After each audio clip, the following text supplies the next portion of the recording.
warahmatullahi wabarakatuh. 大家好，欢迎来到我们的播客节目。我是今天的主持人Andini. Halo semuanya, balik lagi ke podcast Abim Patsi. Podcast untuk kamu yang mau belajar bahasa Mandarin dengan cara yang menarik dan mudah dimengerti. Hari ini kita akan bahas topik yang menarik nih. Apa sih? Yaitu ungkapan dasar dalam bahasa Mandarin. Dan bagaimana sih penggunaannya itu bisa berbeda tergantung situasi dan hubungan sosial. Bersama saya hari ini dengan dua narasumber kita yang keren. Kalian mau tahu? Jangan lupa subscribe, share, komen, dan share ya. Halo Kak Fitri. Halo juga Kak Andini, dan hai juga para penonton podcast.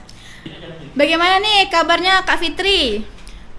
Kalau kabar saya hari ini alhamdulillah baik ya. Kalau Kak Andini sendiri gimana kabarnya? Alhamdulillah saya juga baik. Jadi kita hari ini mau bahas tentang apa sih Kak? Nah, hari ini saya itu akan membawa materi tentang ungkapan dasar. Karena dalam bahasa Mandarin itu, ungkapan dasar itu salah satu hal yang sangat penting nih untuk kita pelajari. Karena dia adalah bentuk fondasi dari kita yang mau belajar bahasa Mandarin. Oke. Jadi kita mulai dari definisinya ya Kak. Kak Fitri, sebenarnya apa sih yang dimaksud dengan ungkapan dasar dalam bahasa Mandarin itu? Kalau untuk definisinya ya, definisi ungkapan dasar itu adalah kalimat-kalimat pendek dan juga yang praktis yang biasa digunakan dalam percakapan sehari-hari. Nah, juga fungsinya itu untuk membuka komunikasi, menunjukkan sopan santun, menyampaikan maksud sederhana atau mengekspresikan perasaan. Dan juga ungkapan ini sangat penting untuk pemula-pemula yang mau belajar bahasa Mandarin. Karena ungkapan dasar ini itu adalah fondasinya. Kalau kalian nggak tahu ungkapan dasarnya, kayak mana kalian mau belajar bahasa Mandarin ya kan? Oke, berarti yang awalnya aja kalian nggak tahu ya kan? Berarti kalau kita mau belajar bahasa Mandarin kita harus tahu nih ungkapan dasarnya ya Kak? Benar banget. Jadi ungkapan dasar tuh kayak halo, permisi, dan minta maaf ya Kak? Ya benar banget. Tapi yang menariknya, yang perlu kalian ketahui, ungkapan dasar itu ada banyak banget. Dan juga setiap penyebutannya itu nggak sembarangan loh.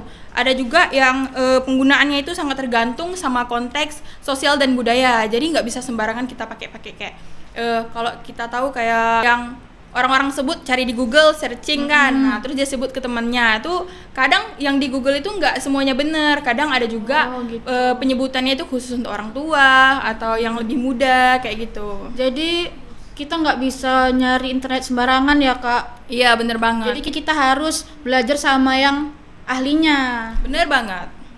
Jadi ungkapan dasar ini ada jenis-jenisnya ya kan Kak? Iya benar banget. Jadi kakak bisa sebutin nggak apa aja sih jenis-jenis dalam ungkapan dasar? Kalau jenis-jenis ungkapan dasar yang akan saya bawa hari ini itu ada 4.